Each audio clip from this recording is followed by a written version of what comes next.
Hallelujah. Amen. God bless you. Hallelujah. Amen. Hallelujah. Amen. Praise the Lord. Hallelujah. I receive that in Jesus' name. Amen. Father, in Jesus' name. Amen. We are here this morning because you have gathered here yourself. Lord Jesus, I pray according to that John chapter 5, verse 25, that no one will hear me today, but they will hear me as the Son of God.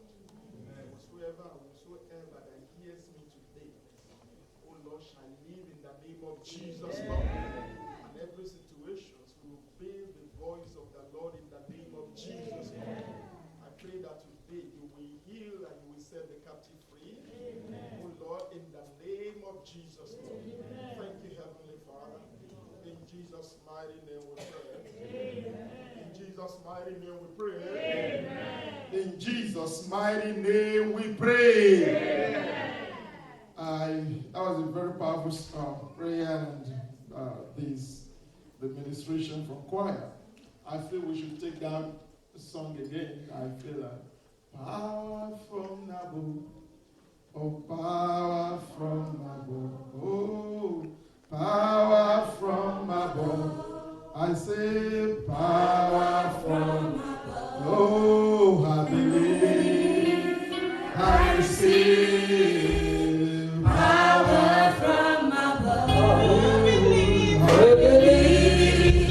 I receive power from above.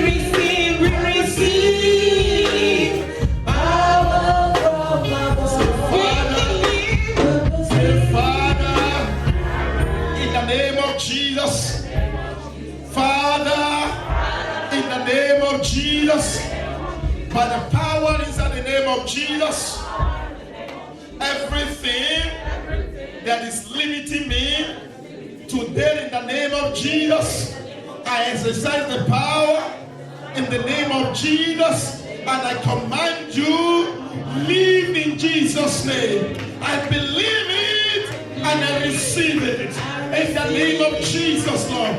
In Jesus' mighty name we pray. Can we join our hands together and pray one prayer? I pray one prayer, just one prayer. The body, the church, is the body of Christ. And all of us know that if any part of your body is sick, you are sick. It doesn't matter whether it's the eyes that is sick, or whether it's the nose that is sick. The moment any part of your body is sick, you are sick. If any part of the church is sick, the church is sick. There are many sick churches all around. Because what? The people there are sick. We are all sick. If any part of the body is sick, we are going to ask God. The Bible says, for this sake, it was the Son of God manifest to destroy the work of the devil. And the Bible makes us know by his stripe we were healed. So we are going to say, Father, in the name of Jesus. I want us to join those hands together. You have too many breaks in the hands. I want us to join those hands together as one. Let's make sure that those hands are connected. Quiet, minister, don't stand alone. Connect. Let's connect to everybody. Let's have one church. Praise the Lord. Let's have one church. That means there should not be break. Mommy, you are breaking already. Mommy, Lillian. Okay. Praise the Lord. Sorry. Praise the Lord. Hallelujah. I want you to pray. Do you believe that if any part of the body is sick, the body is sick? So if anybody is sick, either it's finances, you are sick. We are all sick. If anybody is having problem with the eyes, that means our eyes is having problems. Because the body is one. So if any part of the body is sick, the church is sick. You are going to say, Father, in the name of Jesus, I present this body, the body of Christ, and if any part that is sick here, I command be healed in the name of Jesus. Any part of this body, in our families, in our finances, in our home, in our families, in our lives, I command be healed in the name of Jesus. Marital healing, all of financially be healed, all of spiritually be healed in the name of Jesus, Lord. Emotionally be healed in the name of Jesus, Lord. Every voice of limitations, give way in the name of Jesus. Oh, this body, the Redeemed Christian Church of God, King's Court Parish, I speak unto you and your families. I speak unto you and our children. I speak unto you and our system. I speak unto you and our finances. I speak unto you and everything that concerns us. And I command in the name of Jesus, be healed in the name of Jesus. Thank you, Father. In Jesus' mighty name we pray. Please be seated. The Lord bless us in Jesus' name. We're going to do more of prayer today. I want to talk to us today about one simple device. I was praying, the Lord, I've been pondering on these messages for a while. But I titled it different title. And all of a sudden, the Lord opened my eyes to this device. The media will help us to put the device. There's a device that we use to measure something. It is called gauge or gauge. Praise the Lord, gauge. It used to measure how far something has to be there. They use it to decide that distance should not be more than this. When it's getting low, and you have it in your car, when you are driving and your gas is getting low, what do? Your gauge tells you better go and what? Go and refuel. And if you don't refuel, sometimes you get into trouble. Is that not true? So you must always, we are being accustomed to, programmed to always look at the gauge of life. You must always look at the gauge of life. It makes you every time. Do you know that gauge? Praise God. Who doesn't have one here? Praise God. I say you are not driving. As you are driving your car, you see it every day. I believe this message, as you drive home today, will remind you that what gauge is very important. So they make you to what? To look at it. You are programmed to look at the gauge. And one of it is that you look at it because you are looking at the time. You are looking at how much you have left. And that's the gauge makes you to look at your account and say, oh, what is there? Does it gauge? Can you be able to take care of this month or next month? Praise the Lord. Or what is coming from this? As the money is coming from here, as something is coming from, you have what? You have this anxiety sometimes to think and say, oh, how will this be taken care of? Is that not true? Particularly people in accounting, they are very good at that. They are very good at gauging. Praise God. They will tell you, Pastor, we can't avoid that. How are we going to get that done? How are we going to? So because they are good at God at gauging. Praise the Lord. And we are good at that. You look at your finance, you gauge your life. But this morning I have come to tell us something that is a little bit to challenge that order. It's not that doesn't make you accountable. It doesn't make you to program your life. But I'm come to tell us today about what? Take your eyes off the gauge. Tell your neighbor, take your eyes off the gauge. Take your eyes off the gauge. Today is our healing band. And it will surprise me the way God just ministered this to me and said, that is the message. That's the topic. Because I wanted to capture their attention, and every day they live on this earth, you have to live with this principle. And there was a good way of introducing this one. Our father and the Lord, Pastor Enoch Adejare, sometimes ago, he was driving. He went to go and ministers, and he was coming. He got to Ore, it's in Ondo State. And his car was already written reserved. And he was thinking, I'm going to refuel here, so that I'm able to get to Lagos. Lagos is downtown federal capital of Nigeria, and it was a little bit far from there. And it's like you driving from here and say you are driving for the next 8 hours. That should be like driving to Maryland. Okay. So and your car is already really reserved from here. And you think, okay, probably when I get to Kentucky, I'm going to go to gas. He got to Kentucky, there was no gas because it was that time of fuel scarcity. And he drove again. I said, well, when I get to what's this? Another country, another state there. Praise the Lord. The Connecticut, whatever name, probably I'm going to get another gas. He got in there, he discovered there was no gas. And he became what? He was panicking. He said, what will I do next? He said, immediately the Lord told him and said, what? Take your eyes off the gauge. Take your eyes off the gauge. Imagine the gauge was ahead in front of him. He has to look at it as he's driving. But the Lord told him and said, what? In order to get to your destinations, you got to take your eyes off the gauge. See, this message is for specific people today. It's not for everybody. It's for specific people who are looking at their life gate and already concluding and said, probably this can never be done again.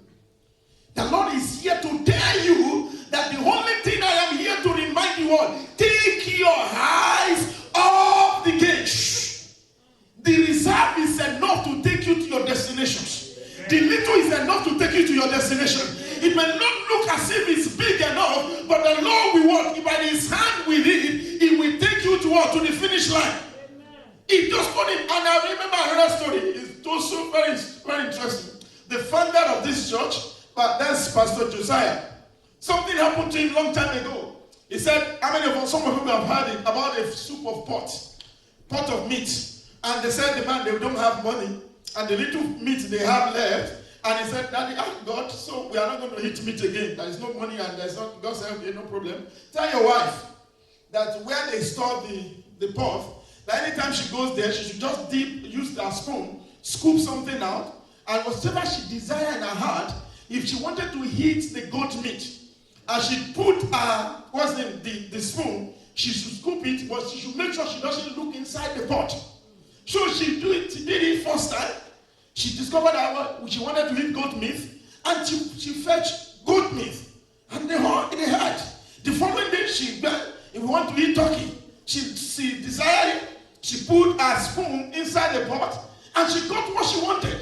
After like 7 days, one day the woman said, this man, I shouldn't look at this pot. She put her hands like this, a spoon inside the pot. And she looked, and there was nothing inside. The day she decided to look at what was inside, the supply ceased. Why would God take you through that?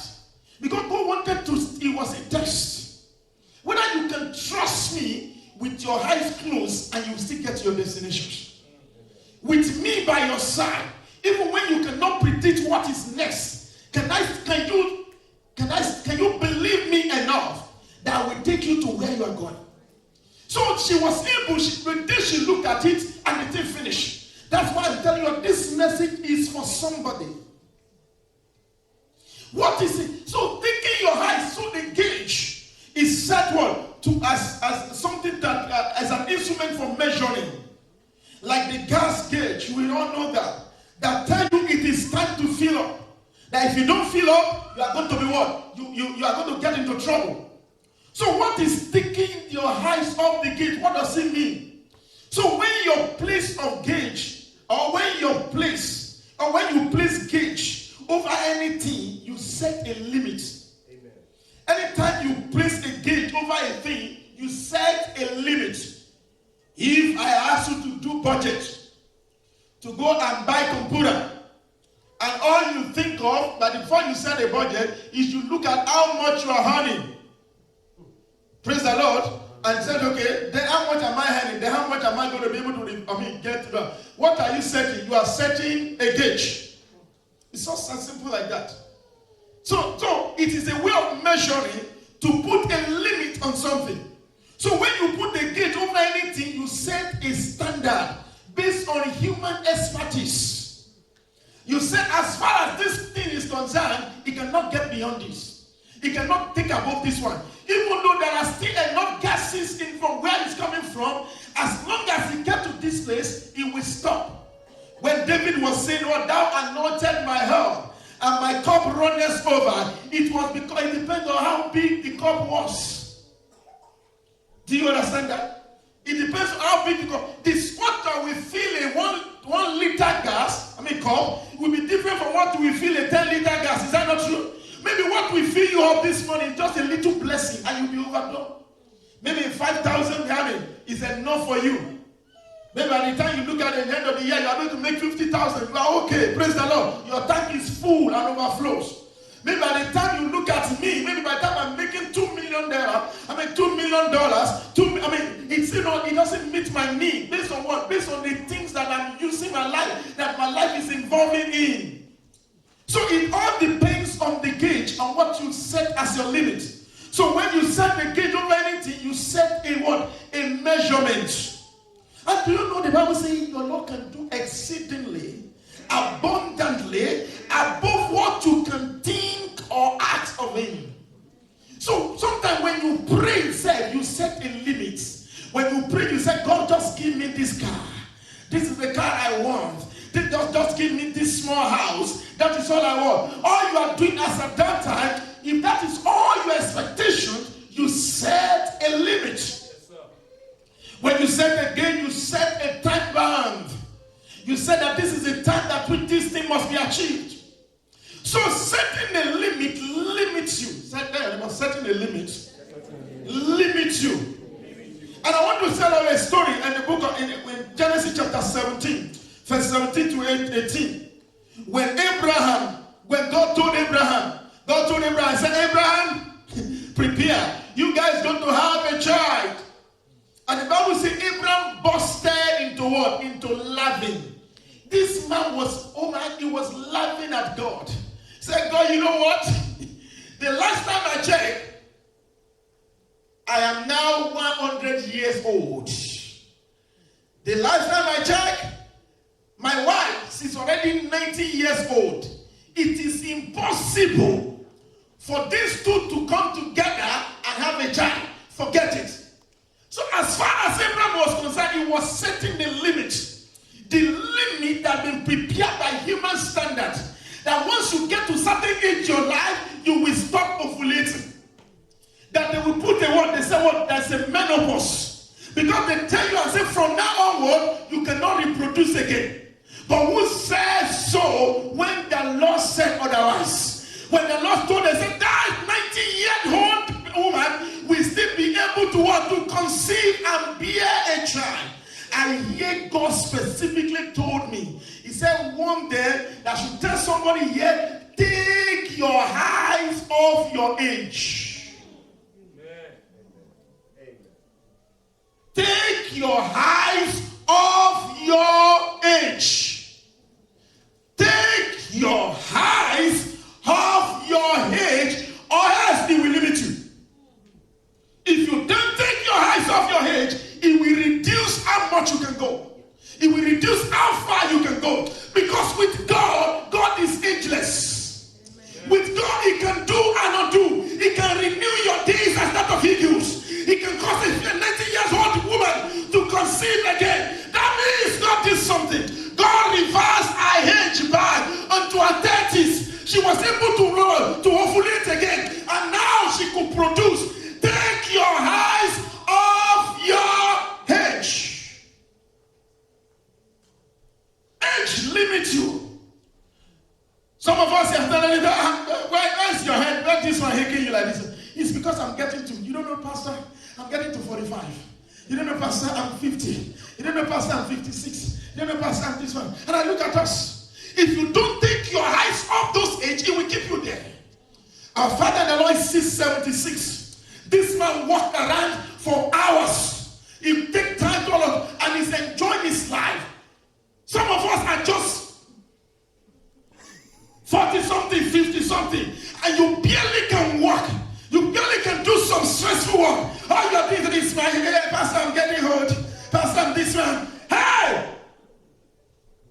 That is there. It is 83. Is this strong and healthy? Some of us are here complaining of little pains and this one. When you're supposed to say, this egg, get off. I still have a far place to go in life. You cannot limit me. Amen. You cannot. You cannot stop me. Where I'm going is far. So one danger of keeping command. It makes sure that you are just there. Where you end is where God begins. The Lord told Jesus in the book of John chapter 11, verse 39 to 41. He told them, he said, take away the stone. Do you see what it meant? Martha, we said. Martha has Jesus back and said, Jesus, forget it. Imagine Jesus, the wholeness of heaven and the earth. He said, take your eyes. Take away the stone. And Martha has the guts. She said, she was replying to our Lord, somebody that created her. She said unto him, Martha, the sister of him that was dead, said unto him, Lord, by this time he's thinking, why do you bother yourself? What do you want to? Because all she could see is that this matter is over. If you see it at it's over with you. But you could believe God can do if we can resurrect somebody has been dead for 4 days, then he can resurrect whatsoever that been declared as dead in your life. Amen. He can bring you back alive. He is the resurrection and life. He renews our day like that of eagles. He can make you young again. Tell your neighbor, he can make you young again. And remember, say, he can make you young, look beautiful again. And everything that I've said limitation over our lives, today they are giving way in the name of Jesus. And remember one of us here, who said, Pastor, we are having some trouble. In my families, nobody lived to be 50. I said, that is true. He said, my daddy died the day he was supposed, when he was 49. He was a king. He said, this also happened to my sibling, the second person. He said, one of us, my elder brother, is about to clock that 50 now. So if we don't pray, I'm afraid that that thing will happen again. What happened? There's some gauge of life that keep people at certain limits. They don't allow them to get above that one. Once when they trip off. I said, no, you can't get there. So, and the moment God helped him, we are able to pray, and God, by his mercy, the fellow is naturally around 53 or 54. That thing was permanently destroyed. And whatever gate that has been set over your life is removed today in the name of Jesus. Amen. Some of us must, when you see gauge of life, you must be determined to break it. In my family, I noticed this one. Personally, what do I notice? Number one, I wanted to go to school. I just wanted to start secondary school. My uncle called me and said, what did they do with school? Forget about school. Go and learn how to do work. Go and do labor work. That's what we do in this family. The only person that ever gone to school is stopped at what? At being a diploma. See, because we are live now, a lot of them are watching me online. Praise the Lord. The only person that ever become graduate in my family is only my elder brother. Then I follow suit. Now thank God we have master, we have people. Why do we? But it was a struggle to break through. If you are the first person that will break through a gauge, you must do what you are going to do extra work, because certain things have been set as a limit to keep you in that order. Today, whatsoever that is keeping you out of order, that is not of God, is breaking forth in the name of Jesus. Brethren, I noticed not only that in my families, I'm telling you, men, they don't marry early. They marry at around 40 years. That is the early time. It is normal all around. That is what I see. Now, when it came to I was looking, I said, hey, I got all of them. That is just a normal thing. My father, the same thing. My uncles, they are just a normal thing. They must have this one, they must have this one. Somehow, they have to stay up to that age, all around that side. And me and my brother were saying this one. My brother couldn't make it. He was almost 40 before he got married. Praise the Lord. Almost around this. And I said, Lord, I must break this one. I must marry. At least by the time I'm 30. So I was doing everything. I said, Lord, you must put my life together. I'm going to break this tie.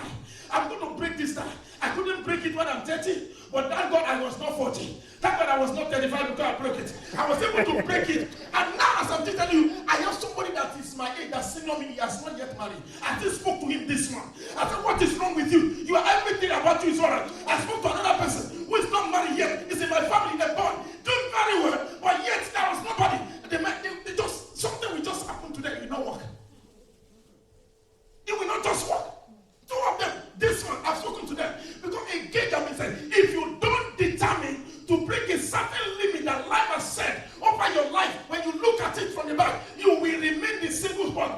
But you must break it. Tell your neighbor you must break it. And when you break it for yourself. So what am I saying about your eyes? Two things about your eyes. Number one, when we're talking about the eyes, I'm not talking of physical eyes. You see, there's a physical eye, there's a spiritual eyes. See, when you are able to see from the spiritual eyes, you are not going to be able to possess your possessions. Your spiritual eye is so powerful. Ephesians chapter 1, verse 18 to 19 said what? He makes us say what? He said, he gives us the understanding. He goes on what? He said, may your eyes of understanding be enlightened, so that you will know that which have been freely given unto you. The fact that it has been given unto you does not mean you will possess it.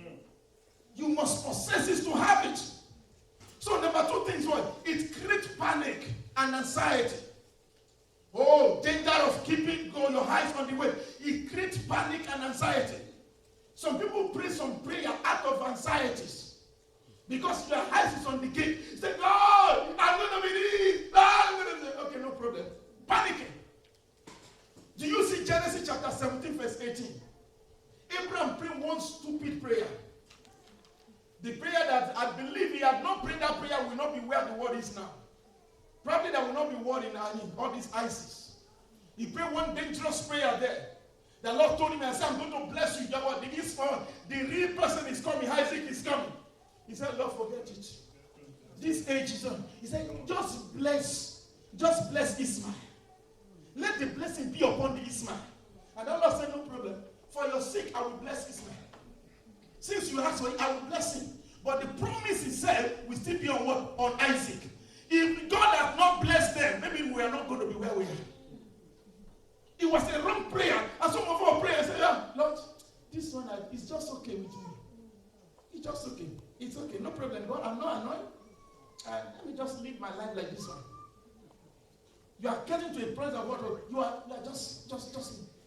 Another word, it makes you to start speaking against God's promises or your desire. Luke chapter 11.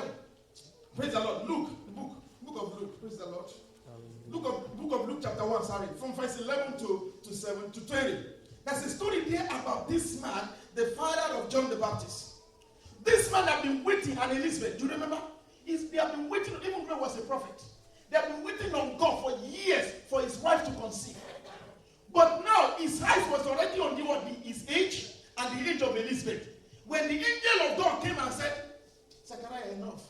Your wife will conceive. He said, oh, God. How can this thing be? Let's forget this joke. And I said, you say, how can this be? But she said, from now, you will not be able to speak. God silenced him so that he will not talk again. Why? Because when you are speaking against that which God wants to do in your life, you have permission to have what you are saying.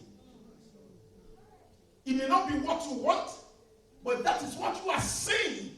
You have permission of God to have what you are saying. Because what you are saying supersedes what? Every other thing that you are. Because that's what you are saying. The Bible says, out of the abundance of the heart, the mouth speaks. That means you are only speaking that which you believe. And if that's what you believe is what you say, then you have it. Some of us are in dangerous. What we are going through is not what we want, but that is actually what we confess. Then we are living with it. We don't want it. You go through some trouble, and immediately you start speaking negatively against yourself. Because what you are setting your eyes on the limitation of man. It creates unbelief, doubt, and what? Faithlessness. Now the Bible said in the book of Ephesians chapter 3 verse 20. Please, I want us to read that together. I want us to read it together. Because it will challenge us. Then we'll look at the wisdom of this, and then we'll lead us to pray. But now unto him, please let it together. 1, 2, go. But unto him that is able to do how much? Exceedingly abundantly. Above all that we ask or think, according to the power that works in us. How far can God take you? Exceedingly far. Tell your neighbor, exceedingly. How well will God bless you? Exceedingly far. How high will you go? Exceedingly high. How great will you become? Exceedingly great.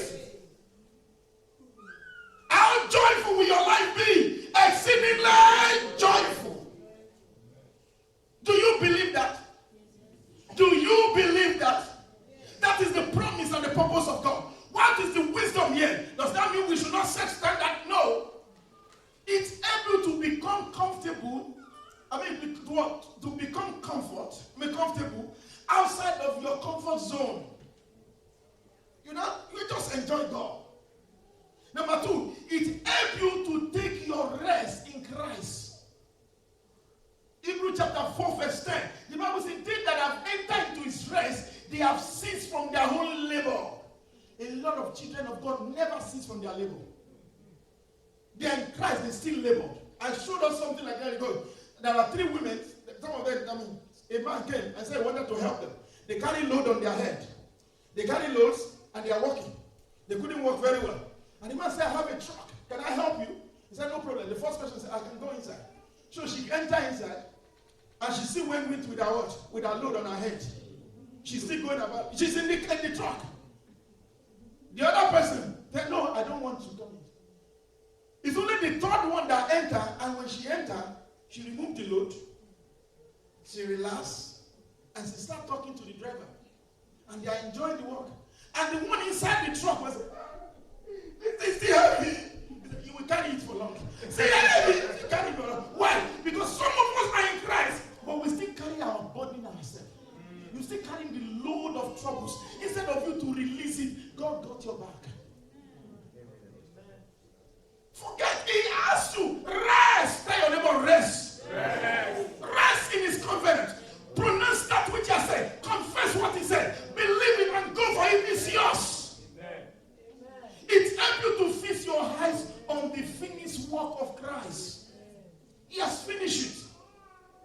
Fix your eyes on Jesus, the author and the perfecter of our faith. Hebrews chapter 12 verse 2. It helps you to fall into his word, the graceful hands of God. The grace just takes you. It takes you. And somebody say, okay, why is this like this? Because Jesus wants you healed and healthy. Someone say, oh, it's hard, Pastor, to look. When I look back and see that things are hard, then look up. When you look up, you will see many opportunities. You see many empty spaces. You see many unoccupied opportunities. The sky is big enough to take all of us. Stop looking at things that is fixed. Stop looking at God that is able to do exceedingly, abundantly, and above all. And the last thing said, it is an opportunity for you to begin to dream again, or to enlarge your dream. 1 Samuel chapter 17 verse 36 said, 1 Samuel chapter 17 verse 26, David said, the Lord that was with me when I killed lion and I killed bear, this Goliath, the Lord will finish it. Why? He looked at what God has done for him in the past, and he believed that this one, God will finish it. Can we bow our heads as we pray? The question is that, so what do you need when you're taking your eyes off the gauge? Does that mean I can just do anything I want? No. It means I need to partner with him that holds the heavens and the earth. It means what? He's the one that can remove everything that is limiting me. Don't forget, if you take your eyes off the gauge, like Abraham, I want to read this one to hand out because it's what I want us to use to pray. Abraham chapter 4, verse 19 to 25. Sorry, Romans now. Romans chapter 4, verse 19 to 25. The Bible was making record. The moment God finished speaking to Abraham and he realized his mistake, he changed his perspective. And it's that perspective that I want us to pray with. Can you please, before you pray, can we read it together? Can we read it? Please, let's read it. And be not weak in faith. He considered not his own body now dead. Listen, see him. Before, he used to consider his body dead. That is why he couldn't conceive. That was why things never happened for him. Now Abraham realized his mistake. He went and said, what? And being not weak in faith, he considered not his own body now dead, when he was about 100 years and old, and neither the deadness of Sarah's womb. As far as that time is was that Sarah's womb was already considered dead. Then the next verse, he staggered not. What does that mean? He staggered not. He still believed that God will do what he said he will do. He staggered not at the promise of God. Through unbelief, that means unbelief makes you to stagger. But he was strong in faith, giving glory to God. Can you stand to your feet as we pray? He's telling us how Abraham was able to get his promise. Even though the gate of life was set against him, he broke it. He considered not his body dead. He set his eyes above the limit that man has put on him. And now he was giving glory to God, even though he has not had the blessings. I want us to pray some dangerous prayer, about 2 or 3. But I'm going to give one example that lead us to that. One of our pastors shared this one. He was in London ministering to international fellowship of people from Africa. And he was invited with another black Americans by his side. And he said they go there on Friday. They went in the morning. They were taking breakfast.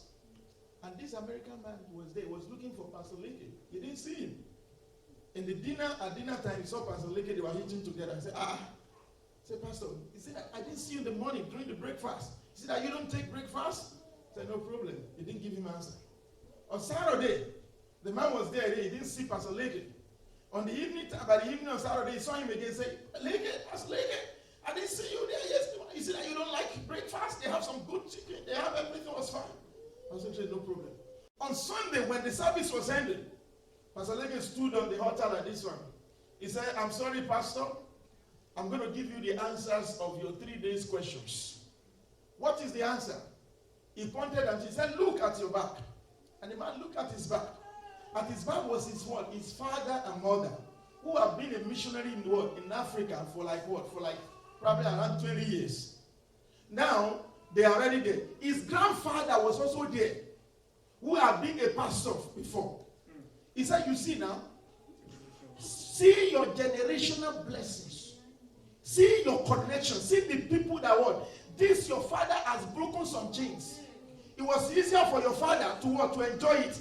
Now, when you do your hand like this, God is blessing the people. Because what? I have to fast before you are able to get that which I'm getting done. Because what? It is my first time of breaking. He said, let me tell you about myself. I am from a polygamous family. And I'm also actually from what? From a Muslim background. I know what I went through.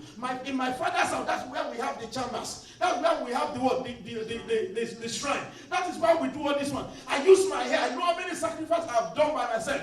Now you expect me to come and eat in the morning and eat at night and come and minister to people. You can do that because what? Those bodies have been fought and the battle has been won. So you are only enjoying the benefits. So if you are able to get the job done, you save the next generations. Do you get what I'm saying? If you break the cage, you make it easier for the next generation to enjoy the blessing. Can you close your hands? So some of us, the battle we fight, if we fight it well, you save your generations. If you do it right, the people coming after you will not have to live over that. But if you fail to do it, they will pay the price again. You are going to say, Father, every cage of life that have been put on my life, that have been put on my health, I command you break up this morning. In the name of our Lord Jesus Christ. Every evil cage, it doesn't matter who put it there. I command break forth in the name of Jesus. I take my eyes off every evil cage this morning and I set my eyes back on you. In the name of our Lord Jesus Christ. Every trouble that is penetrating on and troubling my heart, I command this morning you give way. In the name of our Lord Jesus Christ. Today is the healing balm. Every house, everyone in the house must be healed. Every limitation that been set over our life, I command you give way in the name of Jesus.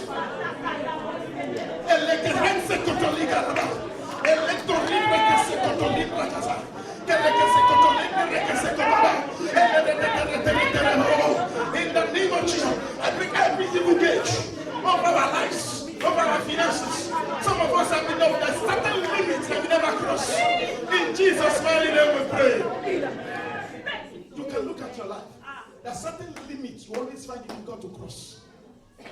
There's certain amount of money that you will never have above that. The moment you want to have above that, something will happen, you will crash. There's certain limits of life, as if they have been set for you. You find it difficult to break through. We're going to break it this morning. It is time to break forth into exceedingly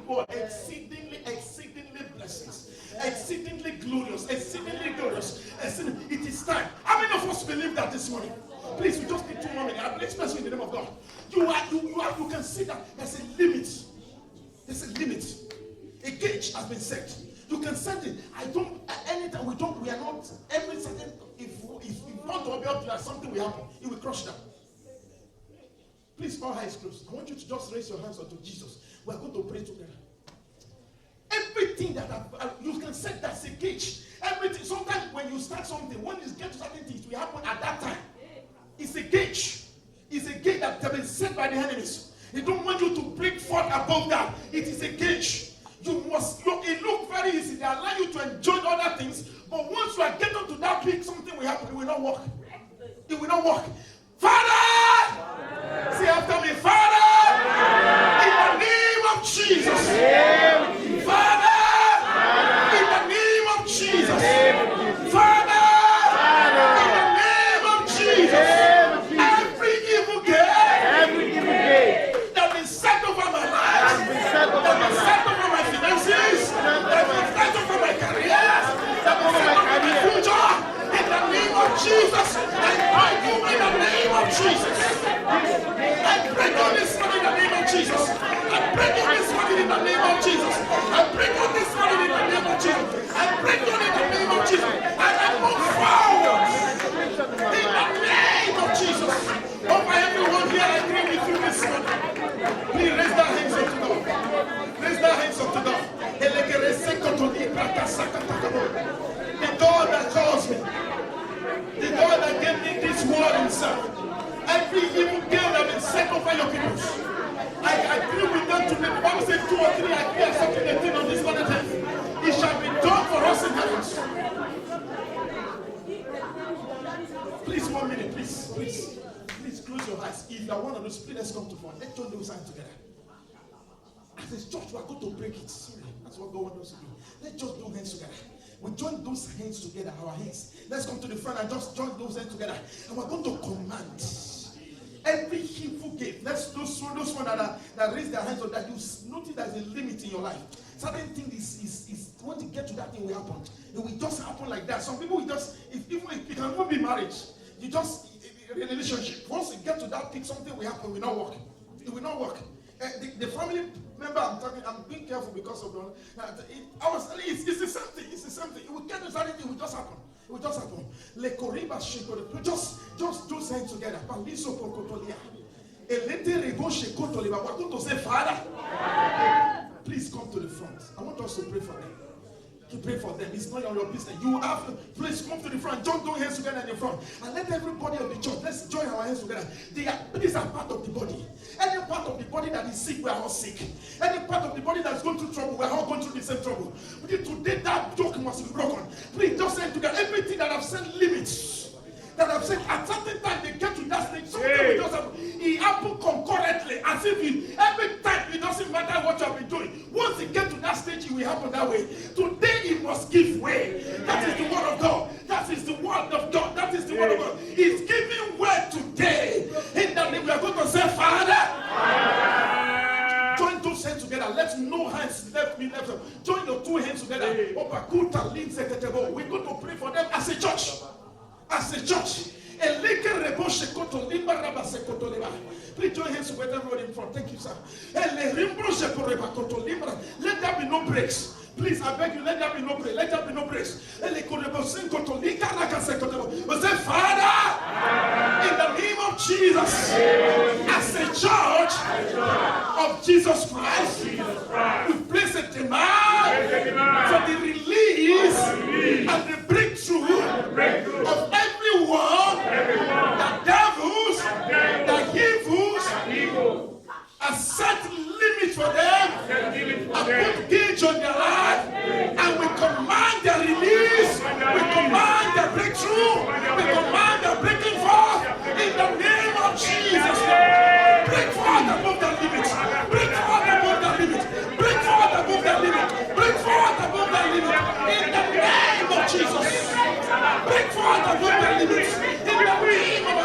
free. He that the Son set free is free. I agree with you as a church and as a person, and I decree that limitation, that gauge is broken in the name of Jesus. It's broken permanently in the name of Jesus. For everyone that is connected here, in the name of Jesus. Thank you, Father.